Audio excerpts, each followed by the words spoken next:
इसमें कोरे सोरे और अनो में जो की डिफरेंस है वो यही है कि कोरे सोरे और अरे ये चीज़ों के लिए अकेला स्टैंड होता है, ठीक है। एज अ सब्जेक्ट और ऑब्जेक्ट ये अकेला प्लेस होता है। अस्सलाम वालेकुम, मिनासान कोनिचिवा। मैं ज़हीर अपने चैनल द लर्निंग हेल्प में एक नई जैपनीज़ लर्निंग वीडियो के साथ आपकी खिदमत में हाजिर हूँ। उम्मीद है आप सब खैरियत से होंगे। दोस्तों, हम लेसन 2 पढ़ रहे थे। आज हम लेसन 2 का पार्ट 5 पढ़ेंगे और इस पार्ट में हम कोरे सोरे अरे और कोनो सोनो अनो के इस्तेमाल को सीखेंगे। आइए शुरू करते हैं। दोस्तों, कोरे यूज़ होता है कि कोई चीज़ स्पीकर के करीब हो, यानी जो शख्स बात कर रहा हो उसके करीब में अगर कोई चीज़ रखी हुई है तो वो कोरे के साथ बोली जाएगी। जैसे यहाँ एग्जाम्पल सेंटेंस दिया हुआ है, कोरे व pen this, this is a pen, यानी ये पेन है। पेन करीब में था तो इसलिए कहा गया कोरे। सोरे व होन दिस का, अगर कोई चीज़ लिसनर यानी जो आपकी बात सुन रहा है उसके करीब हो लेकिन बोलने वाले से यानी स्पीकर से दूर हो तो वहाँ पर सोरे इस्तेमाल किया जाता है। एग्जाम्पल सेंटेंस देखिए इसके, सोरे व होन दिस का, इज दैट अ बुक, यानी क्या वो किताब है।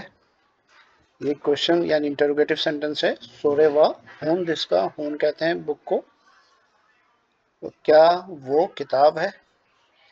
तो ये किताब बोलने वाले से यानी स्पीकर से दूर रखी हुई थी इसलिए सोरे का इस्तेमाल हुआ। जैसे इंग्लिश में दैट इस्तेमाल होता है, कोरे के लिए इंग्लिश में दिस इस्तेमाल होता है, और अरे यानी अरे के लिए आप दैट ओवर देयर इस्तेमाल कर रहे होते हैं इंग्लिश में। तो ये अरे उस चीज़ के इस्तेमाल होता है जो बोलने वाले से और सुनने वाले यानी स्पीकर और लिसनर दोनों ही से कोई दूर रखी हुई कोई चीज़ हो तो उसके लिए अरे इस्तेमाल किया जाता है। एग्जाम्पल सेंटेंस देखिए, अरे वाह नन दिस का, ये भी इंटरोगेटिव सेंटेंस है। अरे वाह नन दिस का यानी वो क्या है, वॉट इज दैट, कोई चीज़ जो बहुत दूर रखी हुई इसलिए उसके लिए पूछा गया अरे वाह नन दिस का। कोरे सोरे और अरे को एक सिंपल इस तरीके से भी आप देख सकते हैं। कोरे वो चीज़ जो नियर मी यानी स्पीकर के करीब हो, सोरे वो चीज़ जो नियर यू यानी जो लिसनर है उसके करीब हो, और अरे इन दोनों से दूर हो यानी जो स्पीकर और वो हो, और अरे इन दोनों से ही दूर हो उसके लिए इस्तेमाल होता है। तो दोस्तों, ये कोरे सोरे और अरे का इस्तेमाल होता है जापानीज में। इसी तरह कोनो सोनो और अनो, इसका किस तरीके से इस्तेमाल होता है इसमें आप कंफ्यूज ना हो, इसको अच्छी तरीके से समझिएगा। कोरे जब भी इस्तेमाल होता है वो अकेला इस्तेमाल होता है यानी अकेला स्टैंड होता है, लेकिन जब भी कोनो सोनो और अनो को इस्तेमाल किया जाएगा तो वो नाउन के साथ इस्तेमाल होगा। इनको इंडिविजुअल यानी सेपरेट कोनो को कभी भी इस्तेमाल नहीं करते। कोनो सोनो और अनो, इसमें भी वही मुमासलत है कि कोनो को इस्तेमाल करेंगे कि कोई चीज़ स्पीकर के करीब रखी हो, सोनो को जब इस्तेमाल करेंगे कि जब कोई चीज़ स्पीकर से दूर हो और लिसनर के करीब हो, और अनो को जब इस्तेमाल करेंगे कि जब कोई चीज़ या जिसके बारे में भी बात हो रही है वो स्पीकर और लिसनर से दोनों से ही दूर हो। कोनो को हमेशा नाउन के साथ इस्तेमाल करते हैं, इसी सोनो को भी हमेशा नाउन के साथ इस्तेमाल करेंगे, और अनो को भी हमेशा नाउन के साथ इस्तेमाल करेंगे। एग्जाम्पल सेंटेंसेस इसके देख लीजिए। कोनो का एग्जाम्पल सेंटेंस है, कोनो होन व ओमोशिराई दिस, कोनो होन व ओमोशिराई दिस, यानी ये बुक बहुत दिलचस्प है, ये बुक बहुत दिलचस्प है, यानी दिस बुक इज इंटरेस्टिंग। कोनो होन यानी कोनो के साथ, ये होन जो है ये नाउन है, ये बुक का नाम इस्तेमाल किया है कोनो के साथ। ये नहीं कहा कोनो व मोशराइदिस। हाँ, अगर कोरे से ये बात करते तो फिर होन लगाने की जरूरत नहीं होती, इसको डायरेक्ट कहा जाता कोरे व मोशराइदिस, यानी बुक की तरफ इशारा होता और इसे कहा जाता कोरे व मोशराइदिस। लेकिन कोनो में बुक को साथ मिलाकर बात की जाएगी।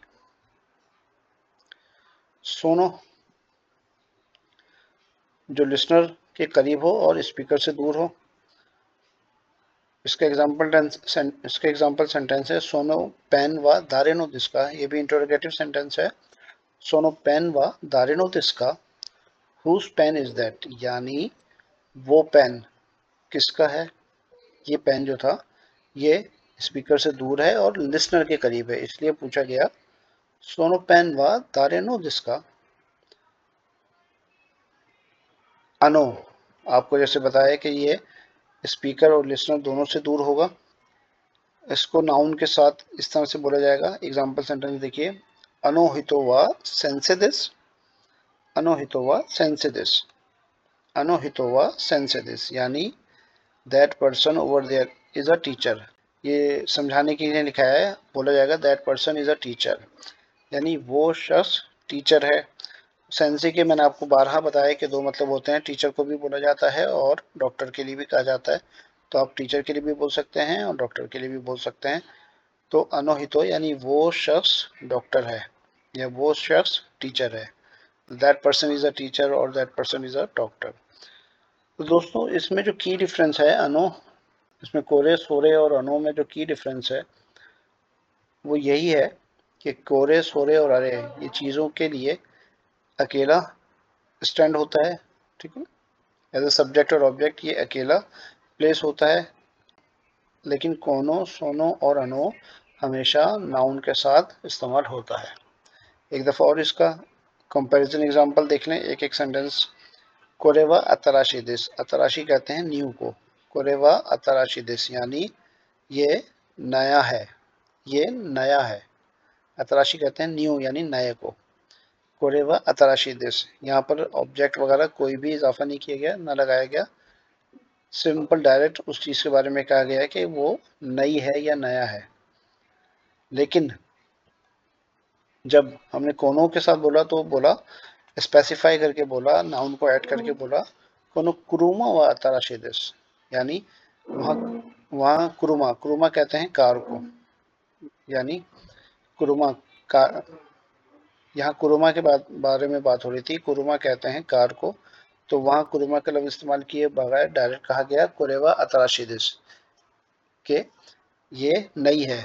सिमरत कार ही थी, सुनने वाला भी देख रहा था कि गाड़ी के बारे में बात हो रही है, इसलिए जैसे हम उर्दू में ही बोलते हैं ये बेहतरीन है, ये नई है, ये पुरानी है, ये डैमेज है।